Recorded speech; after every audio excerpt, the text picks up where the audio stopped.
And welcome back to Defense Info, a one-stop solution for all your defense needs. So this is the part 15 जो कि हम current affairs series में cover कर रहे थे, and these all videos that I'm posting regarding current affairs एक playlist मैंने dedicated बना रखी है.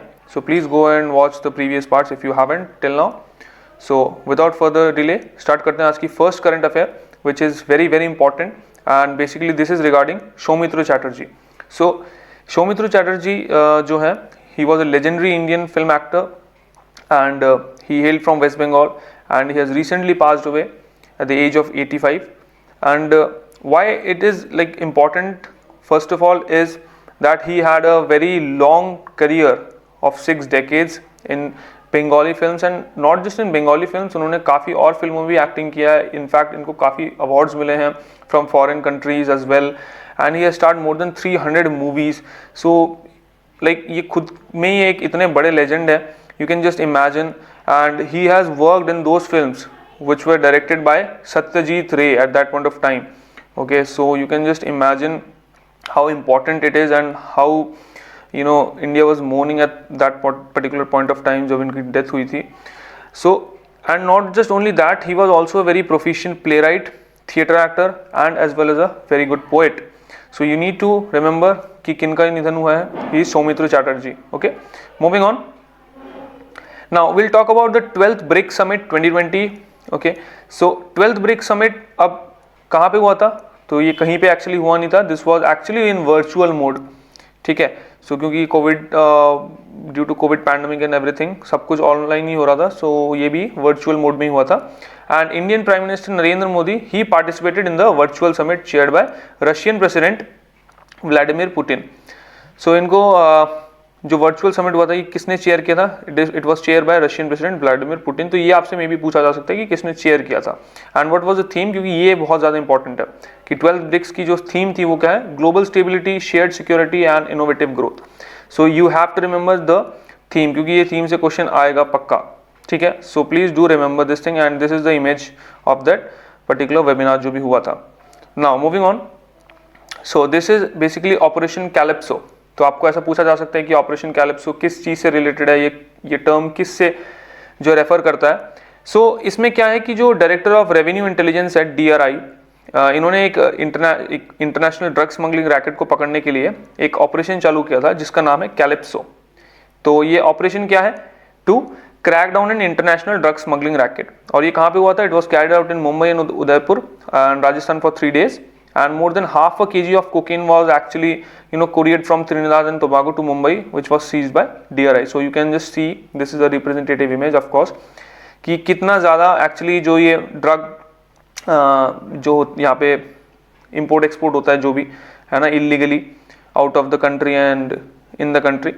So इस पे वो crack down करने के लिए जो है main एक operation था, this was Calypso. Now moving on, this is regarding the bipartisan resolution. तो ये बायपार्टीसन रेजोल्यूशन क्या है बेसिकली? नाउ यूएस जो हाउस ऑफ रिप्रेजेंटेटिव्स है, इन्होंने क्या किया था? इन्होंने एक बिल पास किया था, एक रेजोल्यूशन में भी टू बी प्रिसाइज. इन्होंने किस पे किया था? ये ऑटोनोमस तिब्बत पे किया था, recognising the cultural and religious significance of N autonomous Tibet. तो इन्होंने क्या पास किया था? एक रेजोल्यूशन की ये लोग किसको रिकॉग्नाइज करते हैं कि ऑटोनोमस जो तिब्बत एक्चुअली जो तिब्बतियन पीपल है इनको अलग से रिकॉग्नाइज करता है. बट चाइना क्या मानता है कि Tibet it is a part of China. And this also recognized the work done by the 14th Dalai Lama to promote global peace and harmony.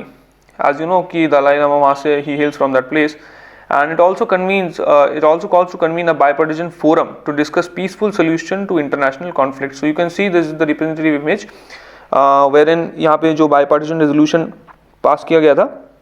तो आपसे ये पूछा जा सकता है कि ये टर्म किससे रिलेटेड है या ये किस चीज़ के बारे में बात करता है, और अगर करता भी है तो उसमें क्या एक्चुअली इसका मेन ऑब्जेक्टिव था? To recognise cultural and religious significance, है ना. तो ये वाली चीज़ है इसमें.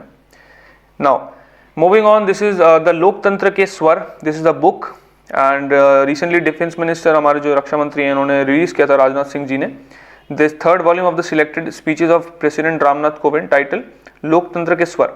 तो ये किसके हैं? Speeches of our president Ramnath Kovind ji and the republican ethic. तो ये एक और बुक है, यहाँ पे आप थोड़ा सा देख लीजिएगा, मैंने एक ही में इंक्लूड कर दिया.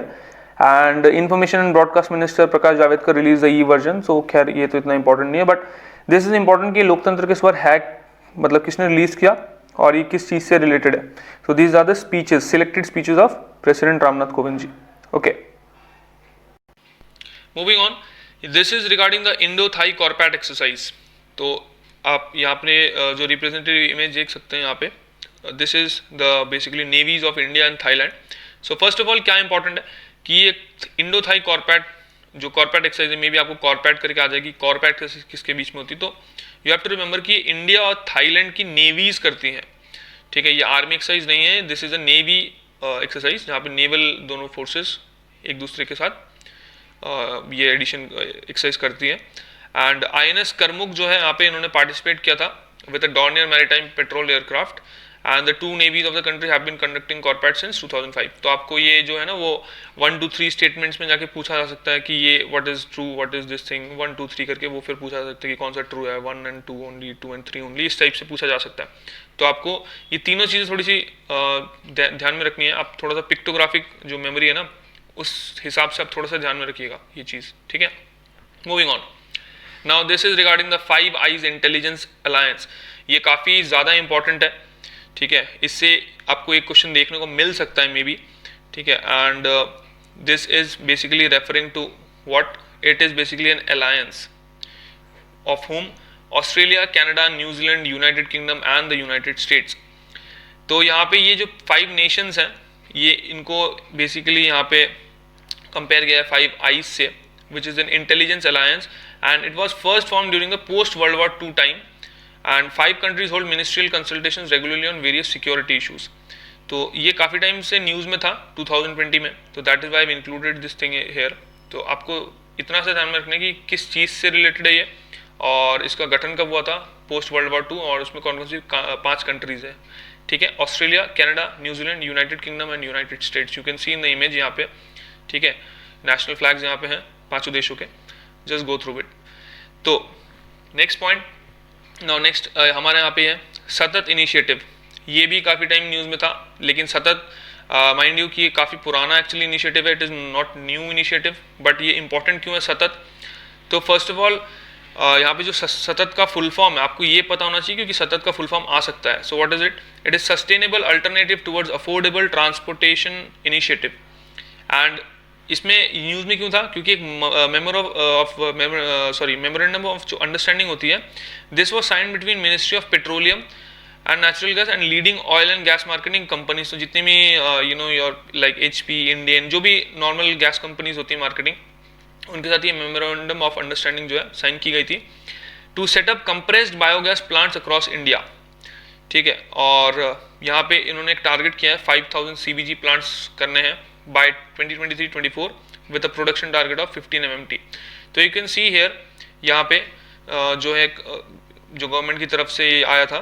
ठीक है, this is SATAT initiative to set up the compressed biogas plants. So that is why it was in news, और आपको ये चीज़ ध्यान में रखनी है.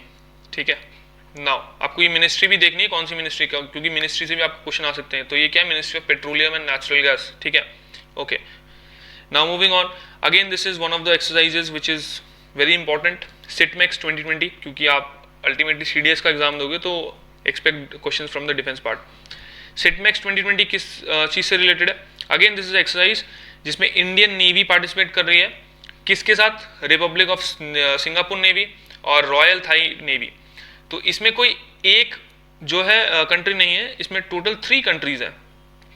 ठीक है, I mean including India of course. तो दूसरी जो 2 और नेशन है वो कौन सी है? सिंगापुर नेवी है और थाईलैंड नेवी है. अभी आपने कुछ देर पहले पढ़ा होगा कि थाईलैंड के साथ जो हमने करते हैं वो कौन सी एक्सरसाइज है? It is कॉर्पेट. ठीक है, एंड सिंगापुर के साथ सिर्फ जो हम अकेले करते हैं दैट इज सिम्बेक्स. ठीक है, ये भी आपको ध्यान में रखनी है, सारी एक्सरसाइज देख के जानी है आपको. ऐसा नहीं है कि सिर्फ मैंने ये बता दी तो इतनी करनी है. इसके अलावा भी जो भी एक्सरसाइज है आपकी है ना, वज्र प्रहार, युद्ध अभ्यास, जितनी भी है जिसके साथ करते हैं सब देखनी है. एयरफोर्स, नेवी, आर्मी, जितनी भी है. So this exercise was conducted as a non contact. Of course ये कोविड के चलते तो सब कुछ ही नॉन कॉन्टैक्ट हो गया. इन द अंडमान सी. तो यहाँ पे ये स्टेटमेंट पूछा जा सकता है कि अंडमान सी में हुआ था कि बे ऑफ बंगाल में हुआ था, कहाँ हुआ था. And Indian navy to host exercise Simbex, जैसे कि मैंने बताया था, with Singapore navy in Andaman sea में ही हुआ था. ठीक है, तो मैंने ये पॉइंट भी यहाँ पे इंक्लूड कर दिया है. So you don't need to take be worry about it. ठीक है, now again this is very very important. Sports से एक क्वेश्चन आएगा। खैर मैंने ऑलरेडी कवर किया था, ठीक है, वेरियस ओपन जो हुए थे, US open and everything, but still आपको ये थोड़ा सा देखना है यहाँ पे एटीपी टूर फाइनल जो हुआ था 2020 में, तो ये क्यों इंपॉर्टेंट था out of all the events, tennis events, क्योंकि ये पहले जीते थे कौन, ये जीते हैं डेनिल मेडवेडेव, ठीक है, डेनिल मेडवेडेव जीते हैं ATP finals 2020 in London after beating US open champion Dominic Thiem. तो यहाँ पे देखिए दो चीजें आपकी कवर हो गई हैं। यूएस ओपन कौन जीता है, डोमिनिक थीम, और इनको हरा के कौन जीते हैं, Daniil Medvedev. Okay, so first of all ATP tour Daniil Medvedev, और ये इंपॉर्टेंट क्यों मैं बता रहा था, क्योंकि इन्होंने, ये सबसे यंगेस्ट टेनिस प्लेयर है जिन्होंने 5 टाइम चैंपियन नोवाक जोकोविच, ठीक है, प्लस नंबर 2 जो अभी वर्ल्ड के राफेल नडाल और ऑफ कोर्स डोमिनिक थीम, इन तीनों को टॉप रैंक प्लेयर्स जो इनको हराया है इन्होंने, ठीक है। तो तीनों को हरा के फिर ये एटीपी टूर जीतना, that is a very very big achievement, and that is why it becomes very important कि आपको इनका नाम थोड़ा सा ध्यान में रखना ही है, बिल्कुल, ठीक है। So that was pretty much about this particular part, and I hope these current affairs will be very very beneficial if you are going through it religiously, और of course I can guarantee, जैसे भी मैं बता रहा हूँ कि अगर आप जो भी मैं बता रहा हूँ फॉलो कर रहे हैं तो of course you can expect a lot of questions in your paper, ठीक है, which will boost your marks. So guys, please stay tuned for the next one. I'll be uploading it soon. And guys, of course, do like, share and subscribe, and we are on Telegram @ Defense Info, so you can go ahead and join, and this is the official Facebook page of ours, Defense Information, so you can check out, and you can follow our page also. So till then, we'll see you in the next one. Stay safe, stay healthy.